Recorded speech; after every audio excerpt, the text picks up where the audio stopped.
Here we go. Let's make it a good day. We do it our own way. Let's make it a good day. Oh, no matter what they say. Oh, Good morning, Glade. Good morning, St. Michael.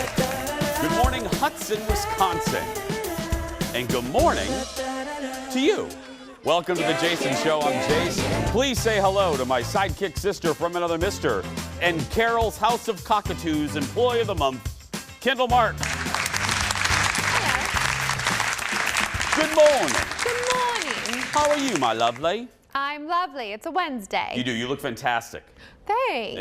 It's a beautiful outfit. Thank you. It was my mom. She told me if I fix the zipper, I could keep it. Hey. Fix the zipper, you get to keep it. Uh-huh. One of my favorite things to do every day is just remind you of how fabulous you are. Thanks. You're fabulous too, Jason. Oh, thanks. Should we compliment other members of the staff now? Okay. No, maybe later. Anyway, let's think of a compliment for executive producer Jeff.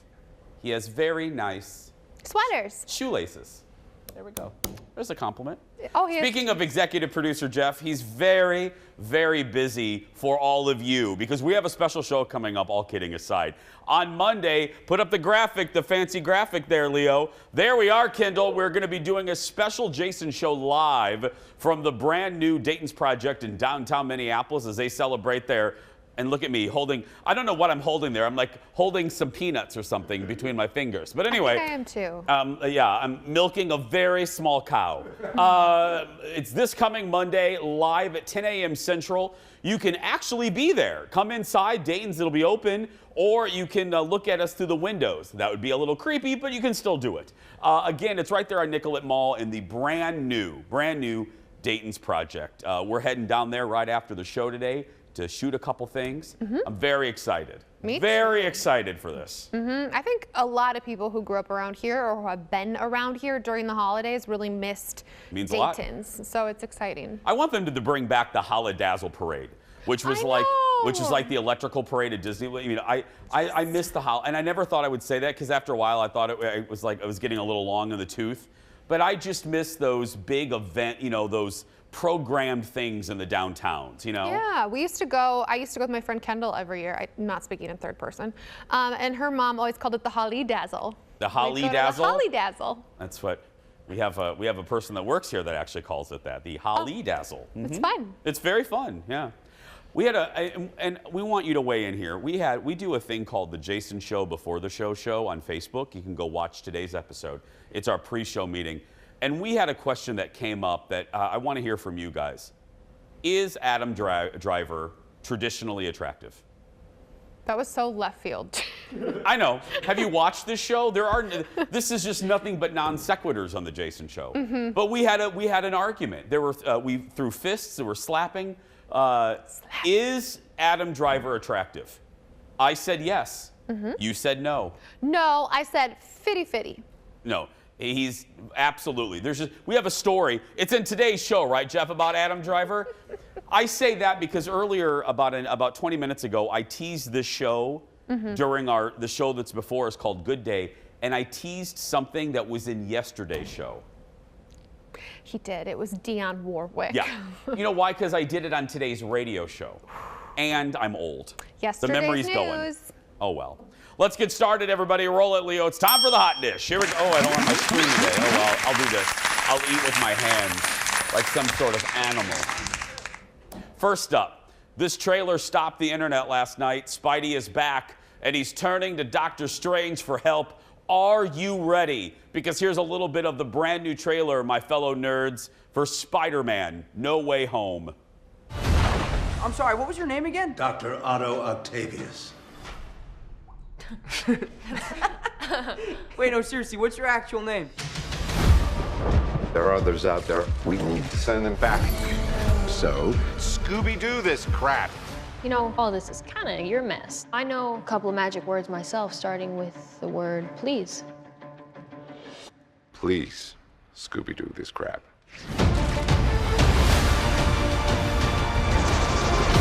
You're flying out into the darkness to fight ghosts. What do you mean? They all die fighting Spider-Man. It's their fate.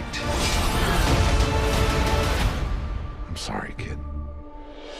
Yeah, me too. Don't.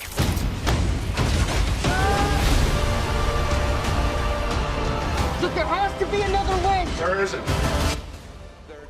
Tom Holland is Peter Parker. Zendaya is MJ, and Benedict Cumberbatch is Doctor Strange. The movie's out next week. I don't want to get too deep into this because I don't want your eyes to roll in the back of your head and you turn over to The View. But this is all about the multiverse, Kendall. That's why you see the Green Goblin from the Tobey Maguire Spider-Man movies. Yes. And you see Electro from the Andrew Garfield Spider-Man movies. They're in a multiverse, so they're mixing all the different versions of Spider-Man into this Spider-Man universe. It's like a lot to digest. I know. That's why, again, I didn't want it because, hello, I don't want people turning off the show. Please stay right here. So, but do you understand what I just said? Do you understand it? So there's this guy named Spider-Man, right? And then Next in the dish. Attention, Muggles. First, we had the Fresh Prince reunion. Then the Friends cast got back together. Well, now Harry Potter. He called up everybody. Hey, girl, let's get back together. The gang is back together. Look at this. Mysterious thing, time. When in doubt, I find retracing my steps to be a wise place to begin. We've all got both light and dark inside us.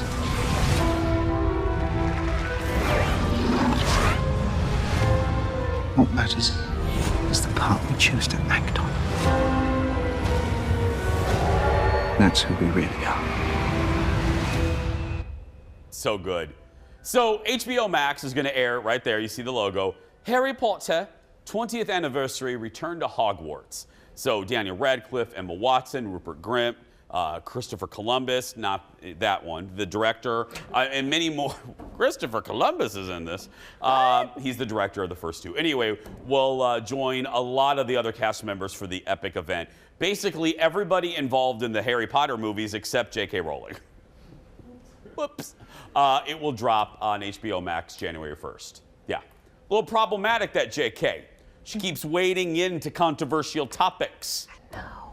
J.K., just, you know, count your billions. Just sit on your recliner and count your billions. Why do you have to be controversial? Oh, no. I'm not kidding. If I was that insanely rich and the livelihoods of thousands of people were resting on my shoulders, zip it. I know. You can have these thoughts. I don't want you to have these thoughts, very honestly, but you can have them. Just sit there. Open up the ATM. Count the money. That'll keep you busy. It'll just shoot out at your face. 1 billion, 2 1 billion, 3 1 billion, 4. You know? But no, you got to start attacking the trans community. JK, stop. Anyway, I'm excited for this. I was a little older for that, but I'm a nerd. I like these types of things. You're right in the generational sweet spot. I still remember my mom came back from the book fair. Remember when we used to have book fairs, and she brought the book home, and I was like, who's this weird guy on a broom? But Yeah. I read the book because I was the exact age of Harry, so it was cool. I mean, in January 1st, what a good way to do it. Everybody's just chilling. Might as well. Slightly watch something. hungover, turn on some Harry Potter. Hey. Yeah, I love it. Again, Jeff showed it. We showed it to you yesterday. It means a lot to. It holds a special place in my heart because the release of the first of Sorcerer's Stone, and that's what we're celebrating, the movie. That was my first time ever on live television. Was reporting live from a theater in my little red sweater. Hi everybody, I'm Jason, and here's the premiere of Harry Potter. Back to you, Robin Robinson. You know, I mean, that's what I sounded like. Yeah, I think he interviewed me. I was one of the 11-year-olds in the crowd.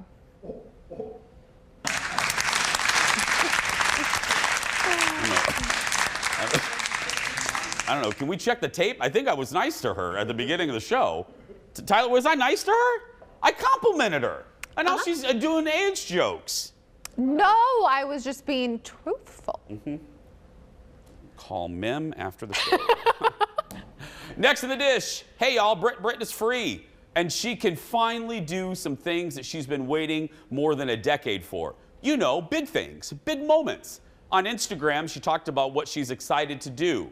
like the keys to her car, having an ATM card, holding cash for the first time. And she also thanked fans for saving her life. But back to holding money for the first time. She wasn't joking. I don't think the young lady has ever held cash. At least not for the last decade. Oh, and then going to the ATM? How fun would that be? If you have like Britney Spears money, because you know how we always check our balances. You're like, okay, girl, I hope I have enough money. $22. Okay. I can. When I was in my 20s, I used to play like roulette with the ATM. Okay, if I take $20 plus the $1.50 fee, can I get a chicken sandwich? But anyway, can you imagine going to the ATM if you're Britney Spears and you have and looking at your balance? That would be so much fun. It cannot compute. Yeah. There are probably not enough spaces on the ATM screen for that balance. But but bless her heart. She gets to do stuff that we do every day. Right? I want to see her try to examine like a cable bill. You know? Can you figure out the fees? I can't. I mean, that or like go to Verizon and try to get a new phone. Oh, or not just Verizon, anybody. Oh, yeah, any of them, AT&T. Oh, try to pick a program that's right for you. We're going to take a break. We'll be back right after this. Back in a moment. The hot dish isn't over yet. Next, just when you thought we had enough original Christmas movies, here comes Peacock. Are you ready for a Days of Our Lives Christmas movie? Then, please welcome to the mound, The Bachelorette. The Bachelorette has landed in the land of 10,000 lakes. Producer Ted will tell us if Minnesota Nice was on full display. And it is a desperate Housewives reunion. I'm talking with James Denton and Terry Hatcher, Susan and Mike, as they come back together for one of those fabulous Christmas movies. That and more when The Jason Show continues.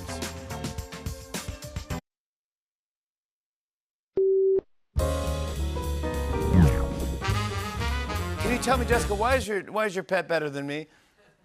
Because Miss Maple can pack her own suitcase. That's true. I really can't pack my own suitcase, but well, she can pack her own suitcase. Can we see it? Of course you can. All right. Wow. Did they just loosen the travel restrictions? So this is. Are you ready? Yeah. Sure. Drum roll, maybe. Go pack up. Pack up.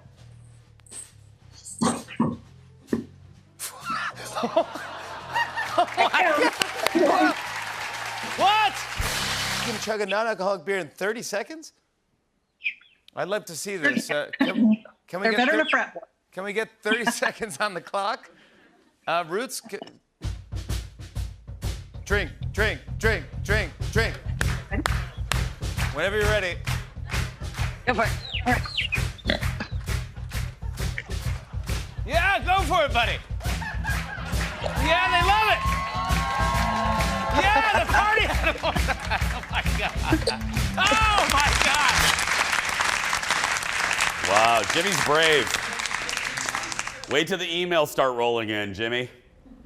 How dare you feed those pigs the non-alcoholic beer? That's why on this show we try not to do anything with animals, kid dancers, or essential oils. Yeah. Or cats. Because you no matter what you do on any of those topics, you will inevitably get hate mail. They're like, oh my goodness. The worst emails I've ever received have been from two categories: my blatant homosexuality and cats. they don't go together again. In what order? Oh, and gluten-free. Oh my goodness. Those cats, essential oils. I'll never have another essential oil segment on this broadcast ever. And kid dancers, no. I was attacked in a parking lot by a dance mom. True story. I might have booked that. Yeah, I know. And you were almost swiftly removed after that. Yeah. Oh, hell hath no fury like a dance mom scorned. Oh my gosh, let Yeah. me tell you. So anyway, we have a list of segments we'll never do again on our board. Next in the dish, we love Adam Driver, right? We talked about him earlier. Well, I love him even more after he told Graham Norton what his first experience at a Comic-Con, the big one, Comic-Con in San Diego, was like as a Star Wars icon. Listen to this. I didn't know the rules of a Comic-Con. Okay. I got in at a hotel at 2 in the morning, and I'm like, "What? Is there anything you need?" And I'm like, "No, I'm fine. Maybe tomorrow I'll go get a coffee." And they're like, "Oh no, you can't get a coffee." I'm like, "Well, maybe I'll get a coffee in the hotel." They're like, "No, you can't get a coffee in the hotel. We have some masks in a bag if you want to put a mask on in a bag." And they had me like an option of an Iron Man mask or a Darth Vader mask. Did you dress up? No, if you want to go outside there, like just put a mask on so nobody knows who you are, because Star Wars was very, hadn't come out yet. The Force Awakens, the first one. And then I opened my window because I'd been in the room for 24 hours before this thing we're supposed to do. And then there was a band at the bottom of the building playing the Star Wars theme on repeat because we were all staying in a hotel. So it was scary. Because you'd love that. Yeah. The cast will love this. Then you show up and it's 2,000 people who are just very devoted. It's just a lot of energy. I love him. Here's what, look, and he's joking, and I get, I'm a shy guy too, so I get a little social anxiety. However, this is what I never like to see, and I think everybody that's involved in a big franchise like that goes through an era of bitterness. They want to be removed, they want to be done with it for a while. Mm-hmm. And I never like to see that because I don't like to see people whose career has been changed by a project then become bitter and embarrassed and never want to talk about that project. Because in some ways, that project made you. Adam was already famous before Star Wars, so it's not a perfect analogy, but I'll never forget, I interviewed Anna Klumsky from My Girl, and then Veep. I asked her one question at the end of the interview about My Girl, and you would have thought I took some scissors and cut off one of her toes. She acted like, I don't know where that came from, but I watched Saw last night. But she was so, I'm getting uncomfortable thinking about it. She harumphed, she went, well, that movie was 30 years ago. That was, and I'm like, okay, yeah, but sorry, I liked you in that project, and I talked about your new project first, as I try to do. That's why they're on the show. Mm-hmm. But I just don't like Jan Brady, Eve Plum. Ooh, that was a reference I made for decades. And Eve was so bitter for a while about the Brady Bunch. And I'm thinking, Eve, the only reason we know who you are is because you were in that middle square there, Chi-Chi.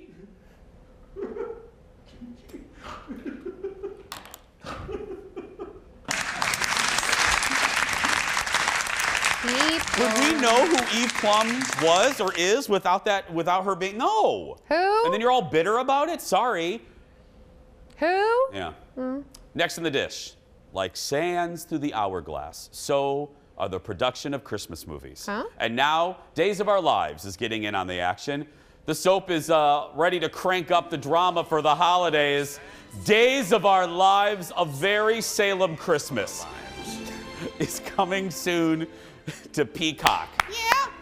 According to the streamer, it will follow Will Horton as he writes a screenplay before his Christmas Eve deadline. And he focuses the screenplay on his Salem friends and family. Oh. Did we just go to black? Don't know. Did the Days of Our Lives audience, did they sabotage us? Hello? Hi. We're back. We're here. Oh my goodness. Now I got to add Days of Our Lives to the list because then the fans sabotage our show. Don't say it again. Anyway. Sorry. I am here for this because I loved the miniseries, the Jewel one. I'm off again. Hello. Hi. I told you to stop saying it. Let's just move on to the next story. Maybe that'll. I think the show is cursed. I think Days of Our Lives fans are sabotaging our show. I'm spreading love with Days of Our. I think that miniseries was so horrible. It was good, and then it was. Come on, Jack A. I love her, like 227 forever. But Jack A. reading the cue cards, it was like Saturday Night Live. Anyway, I'm here for it. Next in the dish, move over Jeopardy. LeVar Burton has moved on and is going to host another game show. He doesn't need your Jeopardy. He has signed on to host Trivial Pursuit. This is Trivial Pursuit.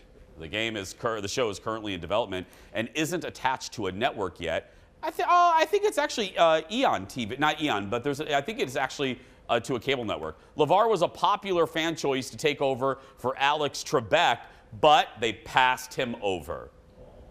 I wanted him to do it. I did too, but it just didn't. It just wasn't working.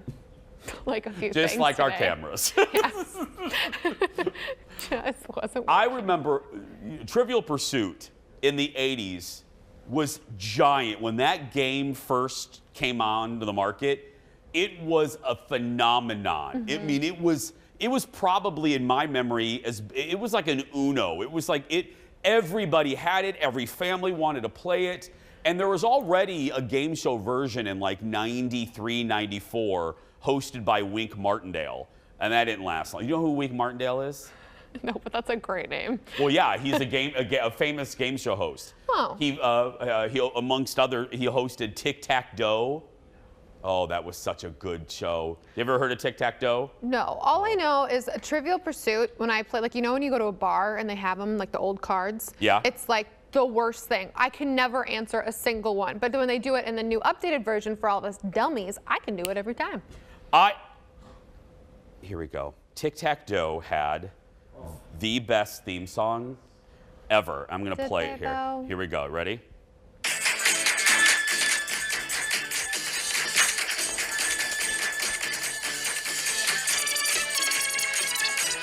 Oh, this is them? Yeah. This thing? This noise.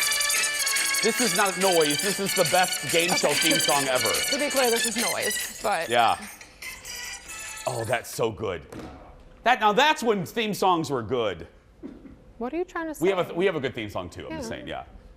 I do love, however, occasionally there'll be a dude. I think his name is Paul. That occasionally posts on our Facebook page when we post on a story. He won't post about the actual post. He just randomly goes, "Your theme song sucks." And it's never about this. But just randomly. I think his name is Paul. He is not a fan of "Make It a Good Day." And I always just respond with a little passive-aggressive smiley face. Have a good day, Paul. Next on the dish. You may remember a few months back we chatted with Curtis Wilson. He was vying for the title of Best Mullet in America. Sadly, our buddy didn't win. It broke our heart. But he did so well, he has a new title. Ladies and gentlemen, friends of all ages, say hello to Mr. November and USA Mullet's 2022 calendar. That's what's up. And let me tell you, I was going to wait to tell everybody this. Every year I try to get the staff something. This year, you're all getting the Mullet Champ calendar. That's right. If you want to order, go to mulletchamp.com. That's the best website address ever. They are $19.99, and a portion of every calendar sold will go to the charity Stop Soldier Suicide. That's fantastic. Now, that's a good, there's no jokes there. That's a great charity. Yeah. But is there a better calendar, a mullet calendar? There's that one with the Australians with koalas. I'm kind of into that one, too. Have you heard of this? No. There's Australian firefighters with, like, koala bears. Are you joking? It is the hottest thing you've ever seen in your life. Well, why do we need the bears? I don't need those. those. Why are the koalas getting in the way? Just get the bears out. I don't need the bears. Just give me a firefighter.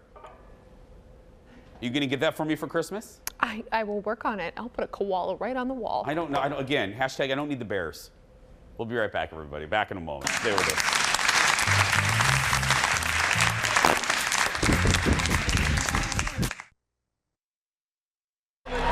Please welcome to the mound, the Bachelorette, Twins Territory's own Michelle Young and her date Joe. Miss Young, if you throw a strike, Joe gets a kiss. This better be a big strike zone. You ready?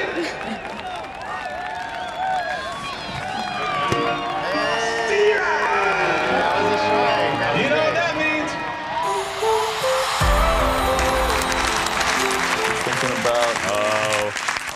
Michelle comes home to Minneapolis this week on The Bachelorette and throws the first pitch at the Twins game in front with one of the front runners, Joe. Minneapolis was on full display last night as Michelle looked to narrow the field of potential husbands. Could the guys handle Minnesota? Well, we're going to get the answer to that question in our ongoing segment. 32% of America loves Ted. Joining us from our control room is Jason Show producer and king of Bachelor Nation, Ted Johnson. Good morning, Ted. Good morning. Okay, so she and Joe went on the first one-on-one date. So we saw that. What else did they do? Did they do other mini Apple things? They went to Woodbury, where she went to high school, and they played basketball because they were both Division I basketball players. So they both played one-on-one basketball. I mean, it looked like we were just looking at the future Mr. and Mrs. Joe. I mean, Mr. and Mrs. Michelle and Joe. I mean, these guys, tell me they're not going to end up together. Yeah, this is it. This is the couple. Let's just close down the house. This is it. Yeah. They also did something that, is everyone's dream. They went back to Michelle's locker and they made out by her locker. They did? Yes. I don't know why that creeps me out a little bit. In the high school they were making out? Yeah. So whoever's locker that is now is probably like, ew. Yeah. Okay, so we saw they went to Target Field. They went to US Bank Stadium, too. They hit all the fields, or most of them. Yep, and they brought out the Vikings, but not the Vikings. They brought out, like, actual Vikings. So they dressed up like, big Norwegian Vikings, and they ate fish like that. I don't know why. What? I don't know why doing this is a turn-on for people, because now they smell like fish. So, yeah, so they did this. They ate like cow brains, and then they arm wrestled. What does that have to do with the Minnesota Vikings? Nothing. Well, I mean, I know real Vikings ate raw fish and spat on each other. What? I don't know, but yeah, nothing. Okay. Did US Bank Stadium look good? I mean, trying to focus on the positive. Large, yeah. Yeah, perfect. Later on, they hit up your favorite place. We saw this yesterday. You got a Jason Show exclusive through the Simple Mansion. We are the only television network that took you inside Simple Mansion before The Bachelorette. That's right. They didn't have that over, Twin Cities Live, Elizabeth Reese, it's their network. They couldn't even get into Simple Mansion. No one did. I know. We took you there. Yep. The Bachelorette. So after the group date, the group date went to there. There are the dramatic stairs that Eric loved. There they are. That's them. You were on those stairs yesterday, Ted. Yes. And so now she's feeding him Swedish fish. So they will go from the real raw fish to the Swedish fish. Is that really? Because I can't see. They're really Oh, now they're kissing now with they're the making fish? Out. They still have the Swedish fish in their mouth? Yeah. So a tip to anyone who, is trying to seduce someone, bring some Swedish fish, some stairs, and just do that. Let them do their thing. Yeah. Ted, I mean, you should try that, my friend. I mean, just take your own advice. Okay. Swedish fish, sure. Yeah. They went boating as well, I hear. Lake Minnetonka. Of course. So she's on her date with Nate. Nate's also a strong front runner. She had a couple of her friends on there. They kind of grilled him a little bit. But yeah, they're boating on Lake Minnetonka. They drove by Lord Fletcher's or whatever that place is called. I've never been there. Yeah, pontoon boat, Lake Minnetonka. That's Minnesotan. You've never been to Lord Fletcher's? Yeah, I don't go out that way. You don't go out that way. Okay, that's a whole other segment. Okay, I hear Chris S. really needed to chat. So here, okay, let me just set the scene for you. You know how we always have like a one-on-one date, or where someone else shows up, and sometimes it's in a hotel, or they knock on the hotel door, and you're like, how did they get in there? Yeah. Well, they did that last night, except the one-on-one date was at US Bank Stadium in like a suite. So Chris S. somehow finds his way to US Bank Stadium, just walks right into US Bank Stadium. What? Up the escalator. They're up there in the suite, and he's just like walking up there and somehow finds his way. They're making out here, but he shows up. There he is, gets to the top. How did he get in there? I don't know. And there she is. She sees him. There he is. What now? Where's security? I don't know. Apparently, you could just walk right into US Bank Stadium. Okay, now when all is said and done, did Minneapolis come out looking? Forget about the dates. Did Minneapolis look good on the show on the ABC? It looked great. Your downtown looked fabulous. They did some fireworks. They were staying at the Marquette Hotel. Lovely place, by the way. Ted, first of all, it's a hotel. It's not a. Oh, you can't just drive up to the door? No, Ted. It's Marquette Hotel. It's not like the Moonglow Motel. Hotel, Ted. They don't leave the light on. No, they do not. Marquette Hotel. Looked great. Okay. Downtown Minneapolis looked great. I think they might be there next week too. They sort of hinted at that. We don't know for sure, but we looked great, and I think the guys had a great time. Well, I had a great time talking to you. And when we're done, let's just go over to US Bank Stadium. Sure. Oh, by the way, Chris S., who broke into US Bank Stadium, he got cut, and he's probably in jail somewhere. Yes! Thank you, Ted. Okay, I'm texting my buddy Elizabeth Reese from Twin Cities Live. I'm going to call her and tell her that we got an exclusive, and she didn't. Hold on a minute. Give her a call here. Well, we have to go. Okay, I'll call her after the break. We'll be right back. Stay with us, everybody.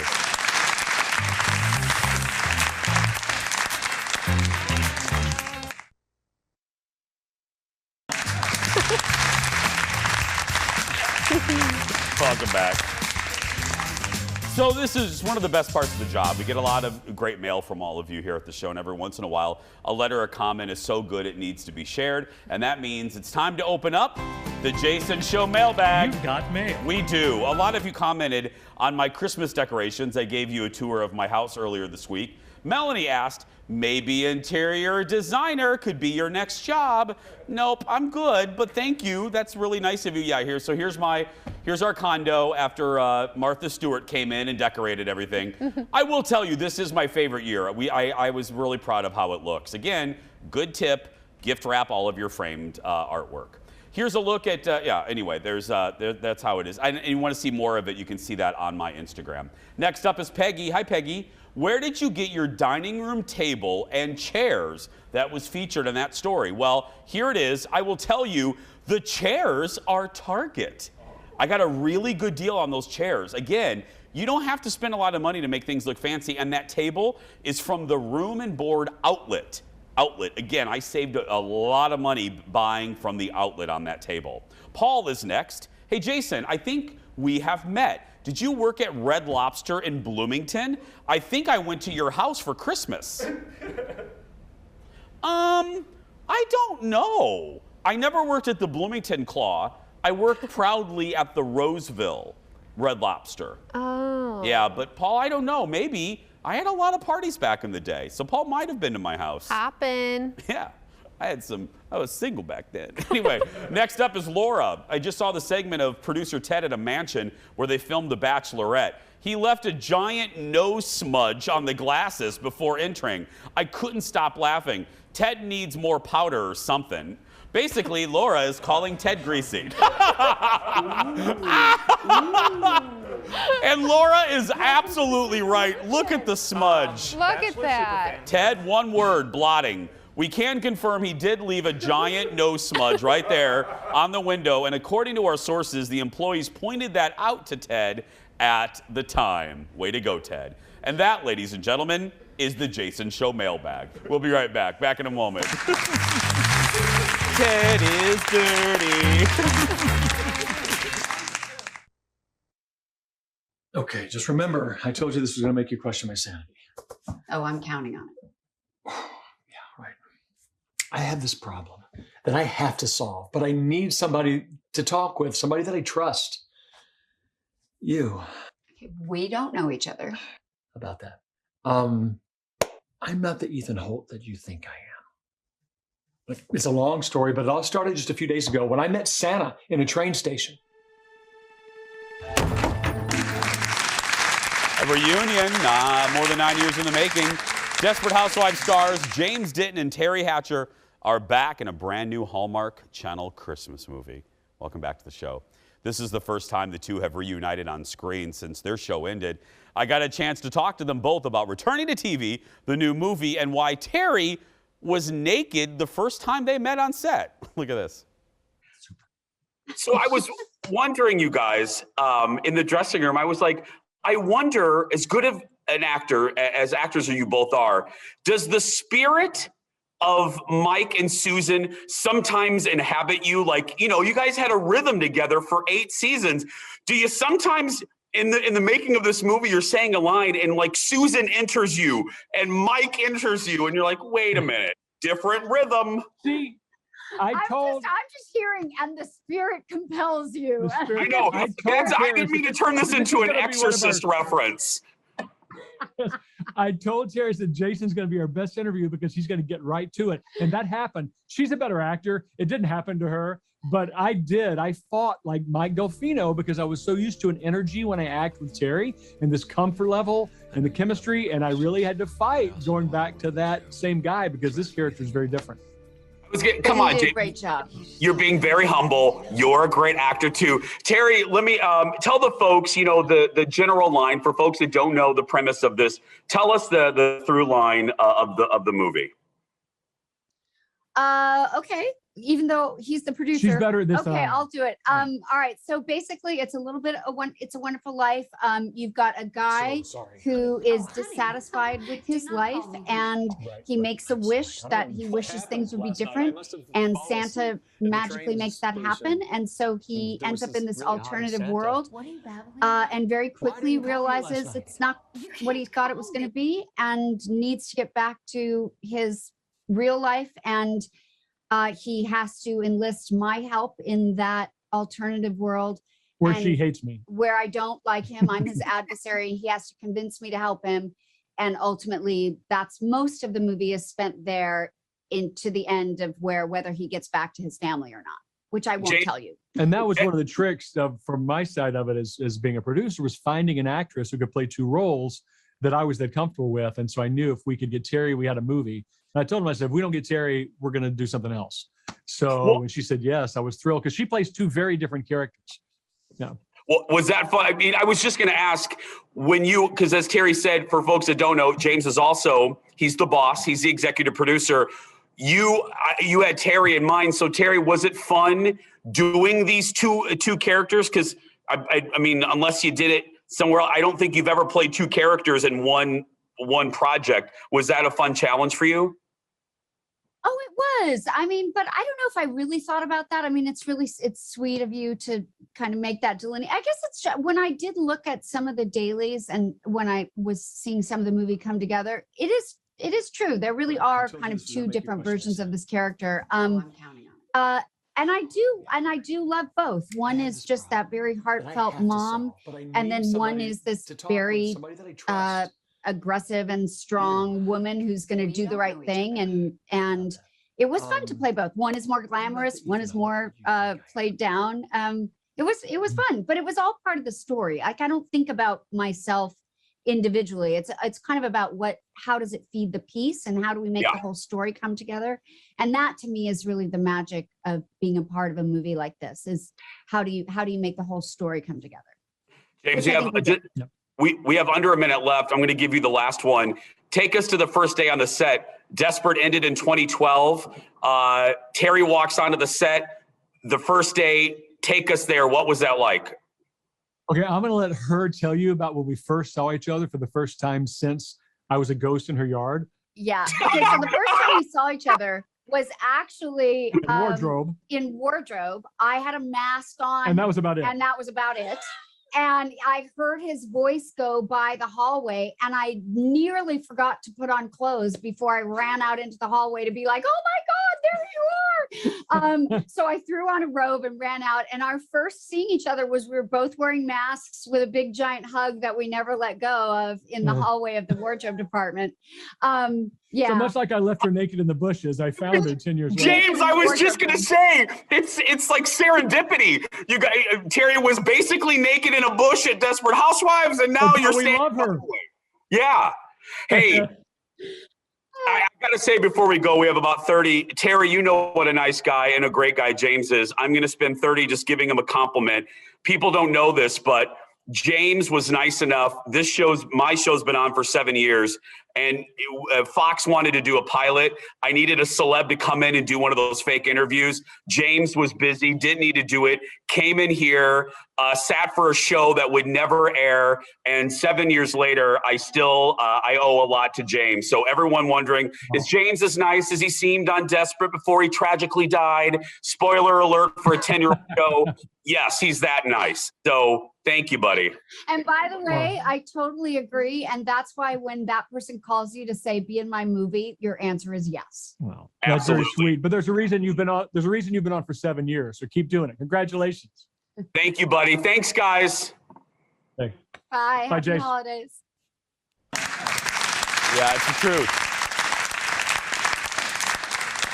I had left Channel 9 for a year because of a horrible contract, and then decided to come back, and they didn't quite know what to do, and they were like, hey, we should shoot a pilot for a talk show, and we came in, and executive producer Jeff was even in charge of the pilot, and I called up James. I had known James for a while, and I said, I hate to bother you, but could you come in at like 6 o'clock that day?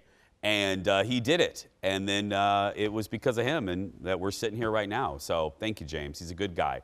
A Kiss Before Christmas airs Sunday night at 7 on Hallmark Channel. Yeah, it's going to be good. And don't they look good? Oh my goodness, they have not aged a bit. And James a little bit, but in a great. Oh, anyway, I love them. They were so nice. We're going to take a break. We'll be back right after this. Back in a moment, everyone.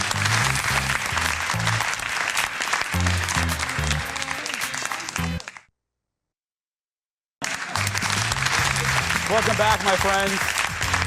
Kendall's back. Weren't they nice? Mm-hmm. They were so cute. Yeah, I haven't talked to James in a while. Yeah. And truth be told, I honestly thought that I peed him off. I thought that I made him angry about something. Yeah. And because I didn't hear from him for a while. Right. And so I thought that I don't know, I asked a weird question or something. So I was bummed about it. Yeah. But nothing. It was. Clearly not. Clearly not. Yeah. It is time for the world's shortest segment. 29 years ago today, the best-selling movie soundtrack of all time was released. Remember this?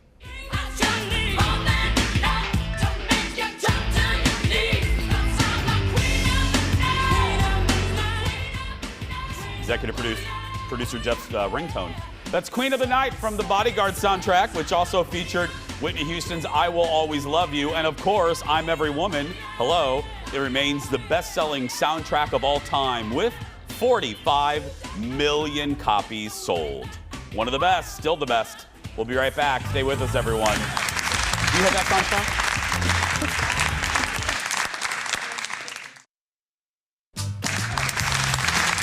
Welcome back. Welcome back, welcome back, welcome back. It is time for the surprise goodbye. As you know, the two of us have no idea what story is right here until now. A bold admission from Pete Davidson, the Saturday Night Live star, says he has no idea how to boil water. Pete was on a podcast this week and says he buys giant packs of ramen noodles from Costco, but he has to use his Keurig coffee maker to heat up water because he has no idea how to boil water. He was also asked about his dating life and says if his date is rude to a server, he won't go out with them again.